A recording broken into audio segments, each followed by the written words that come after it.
on a du plantain lancéolé. Alors, des plantains, il y en a plusieurs sortes dans nos régions. Ici, il y a particulièrement du lancéolé. Alors, le plantain, qui est ici tout fleuri, sa feuille est comestible. Elle est légèrement raide, mais elle a un bon goût de verdure. On peut la manger en salade, on peut la mettre dans la soupe. On peut aussi en faire une sorte d'épinard. Et le plantain, ça n'a, comment on peut dire, que des vertus. On peut en manger tant qu'on veut, ça ne pose aucun problème. C'est vraiment une plante sauvage qu'on peut considérer vraiment comme un légume. Et le plantain, ça court les rues. Mais il y en a différentes sortes, on verra par la suite. Entre parenthèses, si vous avez des canaris ou des perruches, ils adorent ça. Je vais en prendre pour mon coco.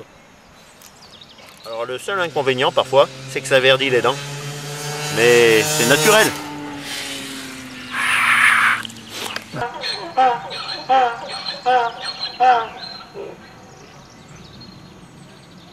Bah, la vérité, elle est là. Ça, c'est de l'engrais. Peut-être que ça sent pas bien bon, mais le fumier, c'est naturel. Le fumier, comme le purin d'ortie, comme le purin de prêle, le purin de consoude, et d'autres choses dont on parlera par la suite, ce sont des choses naturelles. Bien sûr, si les bêtes ont été piquées avec des hormones ou ont pris des médicaments, c'est un peu moins naturel. Mais ça vaut de l'or. Alors on peut pour 3 fois rien avec des choses naturelles faire pousser des choses.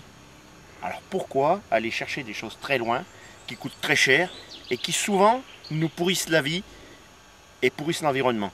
Alors ça, le fumier, pour moi, on ne devrait pas dire, quand on traite quelqu'un de fumier, eh ben finalement ça devrait être un compliment. Et si j'étais un Indien, je crois que je me ferais appeler fumier fertile. Alors, quand vous avez un sac d'engrais, le sac d'engrais, il n'y a pas une bestiole, il n'y a rien dedans, c'est mort.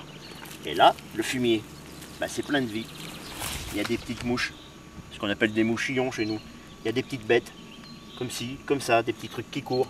Voilà, hop. C'est très vivant, le fumier. Et c'est pas par hasard que dans le fumier qu'on laisse comme ça dans un champ, il y a plein de petites bêtes, il y a des champignons qui poussent, il y a tout un tas de trucs, c'est très vivant, il y a de l'herbe. Alors que si vous avez de l'engrais, que ce soit de l'engrais qui vient du commerce, eh ben, il y a quoi? Il n'y a rien, c'est pas vivant. Donc, pour faire vivre, servons-nous des choses qui vivent ou des choses qui ont été vivantes. Pas de choses artificielles. Mais on reviendra là-dessus. Il y a plein de choses que les anciens savaient et que nous devons, si nous le savons, transmettre. La paysannerie, le naturalisme, c'est une chose qu'on ne doit pas garder pour soi. Être un ermite, c'est bien, peut-être, mais le mieux, c'est d'être quelqu'un qui partage. Alors si vous voulez partager mon tas de fumier et mon environnement un peu loufoque peut-être, mais qui est un environnement plein de vie, plein de fantaisie même, eh bien suivez-moi.